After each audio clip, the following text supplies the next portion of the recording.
Forums like this bring different networks together. They intentionally take the approach of a network of networks for the specific purpose of drawing on a global ethic that is common to all the different faith traditions. Specifically, if you're interested, it's posted at the Parliament of the World Religions website. Kuhn first began to write about a global ethic that was common to all the different faith traditions, clear back at the turn of the millennium.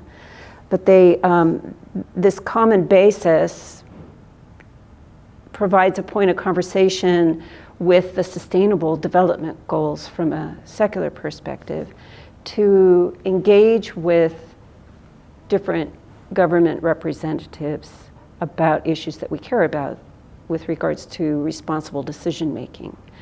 So because it's informal, we can respect the norms of separation of church and state where it's applicable, the processes of secularization, but still have informal conversations that, okay, so caring about global environmental change is outside the wheelhouse if you're a nationally elected official. So it's not your problem, it's beyond your responsibility. But let's put the problem on the table. This problem threatens all of us, and it's going to take all of us coming together. So if we put the problem on the table, what might we be able to, let's brainstorm, what could we do about it? Forums like this, because it provides a safe space for informal dialogue, it allows people to brainstorm, think about what we might do together to help address common problems that are not necessarily the responsibility within the wheelhouse of a government's responsibility, because the problems are global in nature, but it allows us to come together to try to address the problems, because the problems are real, they're getting worse, they're threatening us. So places like this where we can have governance conversations that are unofficial, that are informal, become really important to addressing the increasing polycrisis. Zero hunger is a summary. What they mean, if they're actually saying, is zero absolute hunger, which is different from zero hunger. And zero absolute hunger, yes, it can be achieved. It can definitely be achieved. You know, there's hunger and then there's hunger. And what they're talking about is, come on, starvation, kwashiorkor, famine, we can solve this. And in certain faith traditions where they'll quote, you know, well, the poor you always have with you. And in particular, some of the arguments that justify capitalism is that you need a gap between rich and poor to motivate people to be incentivized to work hard, to do what they need to do, to be motivated to sort of meritoriously work their way from rags to riches.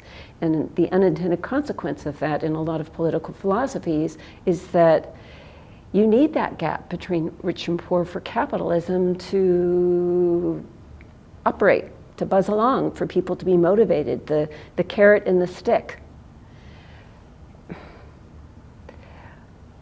There's capitalism and there's capitalism. There's a motivating gap. That gap gets too big, and instead of motivating people to work, it becomes a race to the bottom, not a race to the top. It becomes, it contributes to the lack of sustainability because people are scraping by to survive. There's what the Minister of the Environment here for Brazil was saying. You know, she says, the gap has gotten too big. It's really out of hand. You could narrow that gap and do all kinds of healing of the world. And one of the things that can be done is to eliminate this absolute hunger. In this context, it's been very well discussed by the Brazilians that talk about how you have the deforestation and how it's impinging on indigenous people's habitat and how this is the lungs of the earth, and the Minister of the Environment last evening did an excellent job of talking about the need to stop the deforestation before we reach a tipping point that's so disruptive, because it's the lungs of the earth. If you get past a certain percentage, then there's no coming back, and she really wants to stop that. You've got big business, the agro, food, certain types of high on the food chain, food production pitted against indigenous issues. It's very complex, but currently the current administration is doing a lot to address this. What I really appreciated about the Minister of the Environment's approach is not only is she concerned about the way in which a business is pitted against environment and stopping that and addressing it, but she also is broad enough to realize and acknowledge that it's interconnected with this huge gap. So she talked about putting a tax on the ultra-rich, using that money to address some of these issues with poverty. So she's taking an approach that sees the environmental issues interplaying with economics. And also realizing that the environmental issues of the rainforest, that's such an important part to deal with in Brazil, also needs to, they also are talking about the burning of fossil fuels, and that needs to end. So it's not just the rainforest, it's also about these other issues that can't be just not commented on. You know, it's both and. I'm from the United States, and we have a culture war going on in the United States, and so does Brazil. There's faith informs people's politics. So there's that. And I mean, it's an election year in the United States. So how do people see the politics, and how do they vote? And how do they engage in conversation with one another? And my understanding in Brazil is that they're 10 points higher than the than other countries on religiosity.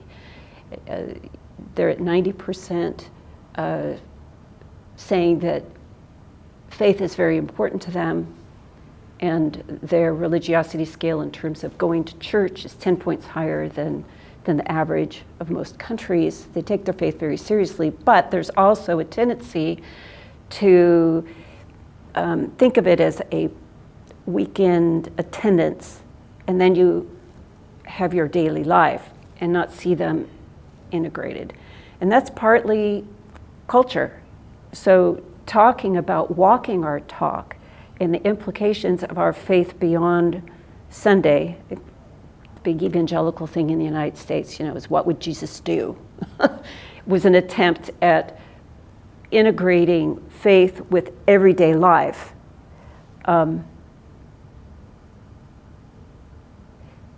Linking faith with everyday life and its implications on a social justice dimension is an important educational point that people of faith here in this country, they take their faith very seriously, and if there was more conversation about that, it could make a difference. I got to get out and see how the political city is laid out. And you've got all the ministries, and you've got your Supreme Court, and everything is right there. And there's this big, open, grassy area. In the United States, we use that as a place of protest. We use that as a place of civil discourse. We use that as a place to engage with government. I asked the taxi driver, I said, this is great. I can see you've created a space, you've set it up for civil society participation. But there was like 5 people there. It was Monday, But I asked the taxi driver, I said, have you ever seen it full? And he said, I have. I said, really? When was it? What was the issue? He says, I can't remember. Oh. We need more civil society. We need more civil society, civic engagement to, democracy is as a democracy does. Democracies can be lost. And this is the critical thing that in my country we're facing right now is, do we take democracy for granted? Do we value it? Do we want it to remain? And there's faith traditions can teach top-down power and control, or they can teach Sermon on the Mount. And here at the G20 Interfaith Forum, there's a lot of conversation about the importance of civic engagement. From my country, there's Republicans, there's Democrats, there's independents, there's people who'd really just not want to say, but we talk to one another and we believe in participation. We believe in engaging in conversation, that those malls shouldn't be empty. People should be talking to one another, should be talking to the ministers, should be asking the question of, what does my faith mean in my everyday life? I don't know if you ever follow the U2, Bono, the musician. He was at a national prayer breakfast in the United States once, and he referred to the Sustainable Development Goals as the Beatitudes of our world. The Sustainable Development Goals, implementing them as the Beatitudes. Actually, back then, it was the Millennium Development Goals, but now it's the Sustainable Development Goals. I like to think of them as the Beatitudes of the world. But when you asked me, what does the theme of leave no one behind mean to me personally? And then I'll just be honest. It's like, well, leave no one behind raises the question to me, well, where are you headed? And I take the science really seriously.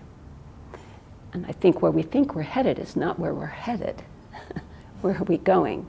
There's a neoliberal bias implicit in this phrase, leave no one behind. It assumes that we're headed toward economic development that's going to improve the conditions, and we need to make sure that our values bring along people and don't leave them behind in the poverty and in the environmental conditions. We need to bring them along with us in a moral uplift type of presumption. But if you look at the data, that's not where we're headed.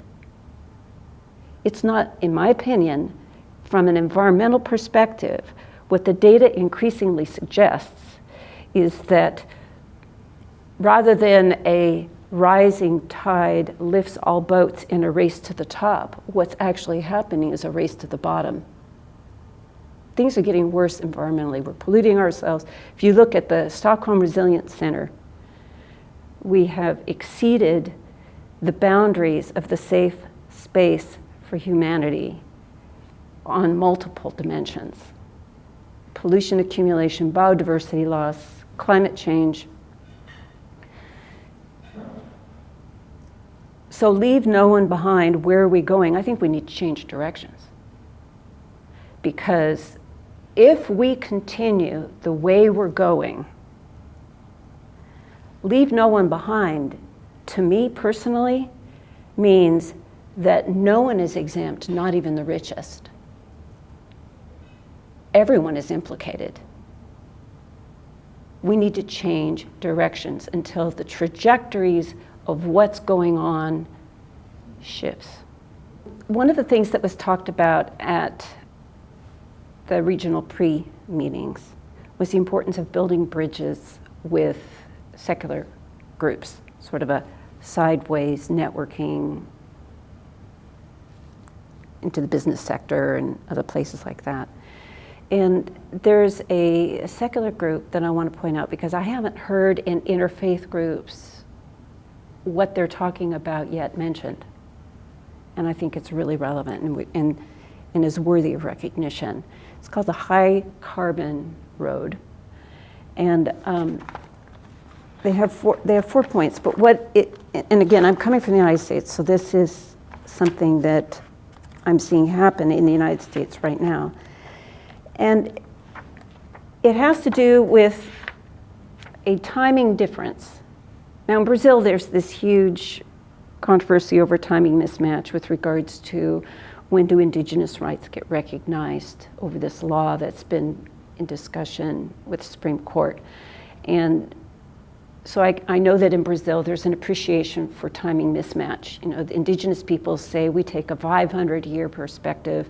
So this notion that our constitutional rights begin on a specific day, there's a timing mismatch. Well, I want to talk about a different timing mismatch. And that is that we are taking carbon that's out of circulation and putting it into the carbon cycle over a period of 150 years. But the natural processes of taking carbon out of that cycle operates at 100,000 years. Timing mismatch. Burn it over 150 years, take it out over 100,000 years.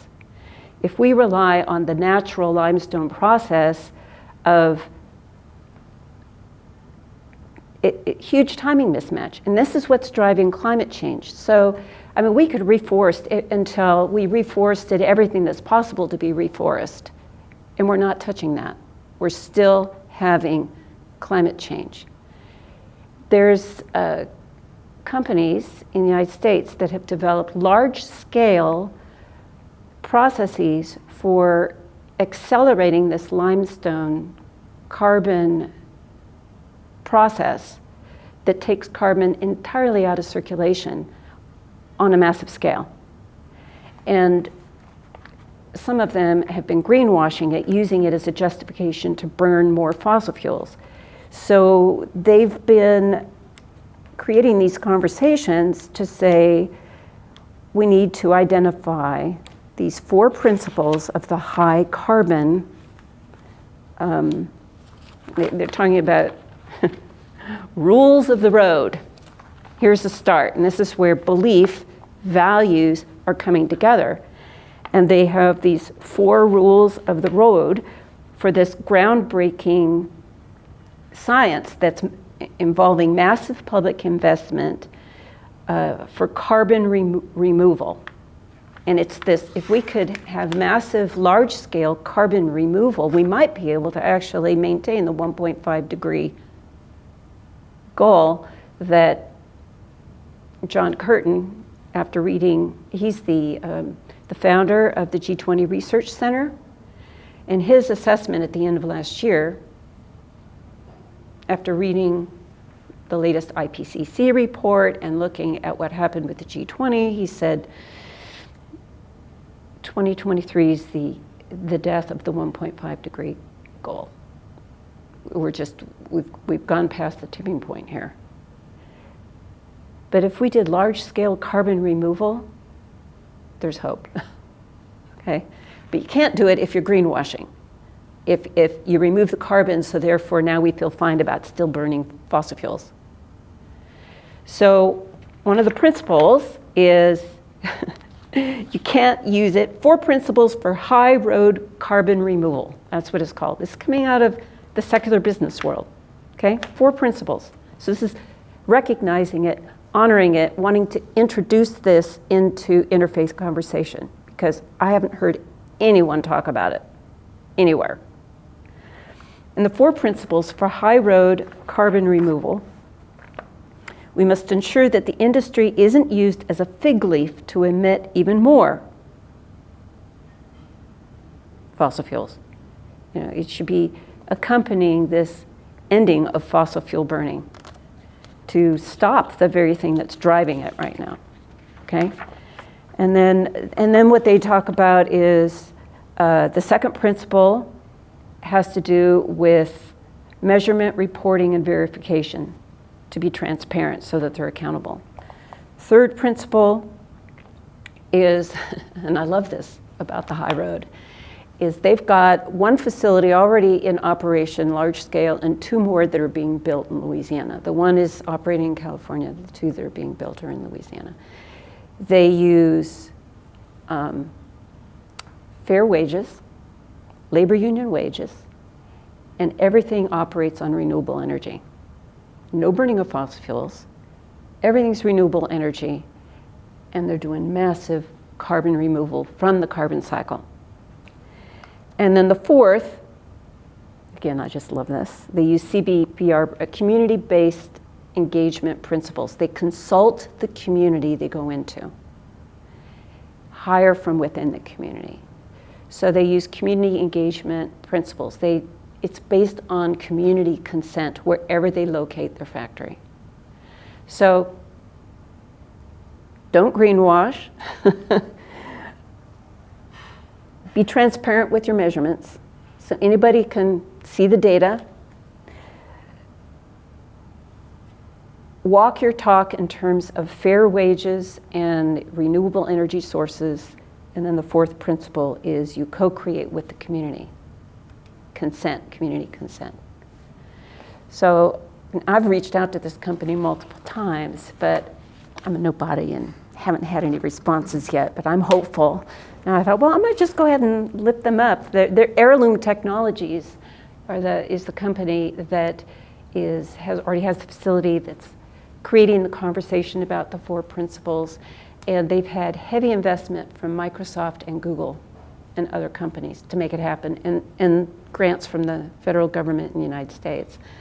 I would love to see us here have them be speakers to help build bridges, but so far I haven't gotten through to the company, but I think I'm gonna sing their praises because I love what they're doing.